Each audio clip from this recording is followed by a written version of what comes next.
Good afternoon, everybody. Welcome to the post-match reaction. 2-1 loss here at the New York to Leicester. Bit of a controversial first goal in some circles. Very well taken goal for us, and then a mistake for Leicester's second goal. We sort of said on the podcast it'd go one or two ways. We'd sneak a result or we'd get battered. And if I'm being honest, lads, neither happened today, did it? So don't follow our predictions ever again. No. I don't really know what to make of that game, if I'm being honest, lads. It's just like, it just happened, hasn't it? You know, it's like, I wouldn't really say we were well beaten. I think you can tell Leicester have the better players and the money behind them, but I thought it was actually quite competitive, wasn't it, really? I feel really harsh done by, and I'm sure there's Leicester fans watching this going, what's he talking about? He's talking absolute nonsense. But I think a loss is harsh on us. I thought for most of the second half, up until the substitutions, which we might come on to, I thought we were probably the better team in the second half. We put them under a lot of pressure. They were not happy about life. They just didn't like being there. We could talk about the goal all day long. We'll never have a camera angle that will give us the right angle. From the angles I've seen, I think it is offside, but we don't know, and we will never know that. I'm really proud. Sounds like a victim word, really. I think I'm not trying to say that, but I'm fairly happy with the way that they've played. They give a top account of themselves. It's a struggle to pick a player who played badly. I think that's a good sign of a good performance. There were some exceptional performances today, some really, really good performances. But like I said, they have that class. They have that ability to just knock the ball about for 20 minutes, end at game, and it just took it. We were never getting back in after subs, after their goal. The game was done, sadly. Yeah, so we'll come on to that first goal for Leicester, and I'll ask you about this one, Mick. From where I am behind the goal, it almost seemed like, what's he giving it for? Because it was a mix of, has it gone in from the corner, has it come off such and such as you actually got a touch? I have seen the clip from our Estonian friend, because he likes to put the goals out. Thank you very much, by the way. And to me, personally, I don't see much up with it. It's like you could say it's the push, it could be a little bit of offside, it's like ifs and maybes, but the referee's giving it. So if he's giving it for offside, why isn't the linesman giving it? Well, that's the question that we asked. He's giving it for offside because he's giving an indirect free kick. So that's the only thing that he could have given it for. They don't put players on the post, do they? No, they clearly didn't from that corner. So if it's offside, it's offside. My understanding was, if a linesman's going to say it's offside, he's got a little thing, a flappy thing in his hand that he waves, which he didn't decide. He decided not to do. They had a chat, and we can go on all day, can't we? If they're saying it's offside, it's offside. There's not a lot we can do about it in terms of that. So, and you know, it's a bit like Sunderland all over again in that sense, isn't it? You know, we score a goal, this time it's disallowed, and then they go up the other end and bag one themselves. So, yeah, that was disappointing. I know Colin Bramall's going to come in for a hell of a lot of stick today on social media for his involvement in both of their goals. As far as I'm concerned, I know you hadn't asked me about this, but I'm going to talk about it anyway. It's unwarranted. Yes, he could have got closer to the man on that first goal, but he'd been toed up on that side for the whole of that first half and not been given any help because of the formation that we were playing.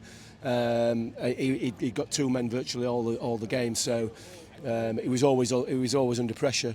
And then the second goal, I mean, he knows.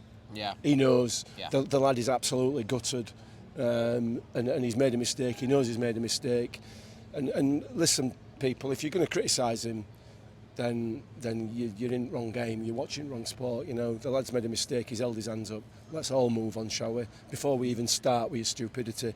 That's my view. I'm an old man. I'm a bit cantankerous, but come on, you know. Yeah, no, I get where you're coming from. I mean, I think one player that does get a lot of unwarranted stick as well, probably after this game as well, is Eves. I think he came on and actually put himself about a bit, but sort of dropped off towards the end and then didn't really contribute too much towards the end.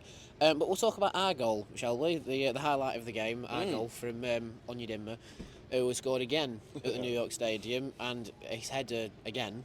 But the difference with this one, not quite a bullet header, it just nestled nicely inside the post, into it. And I think it was at that point where we thought, actually, we can stand up to Leicester. that's when, I know the score was 1-1, but it really did feel like a level playing field and very competitive. And there were chances where we could have bagged a second one. We didn't, unfortunately. But this is what I keep saying on the podcast, guys. Sparks, with the sparks of what we're capable of, but there's no fire yet.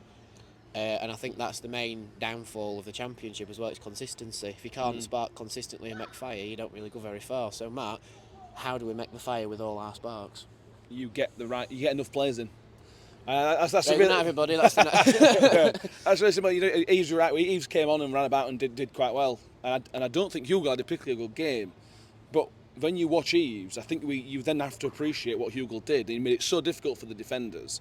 When Eves came on, they were just so easy to knock it around. JJ came on and had unfortunately zero impact. Appiah came on and he's obviously going to need time to get up to match fitness. We're then bringing McGuckin on in a different position again.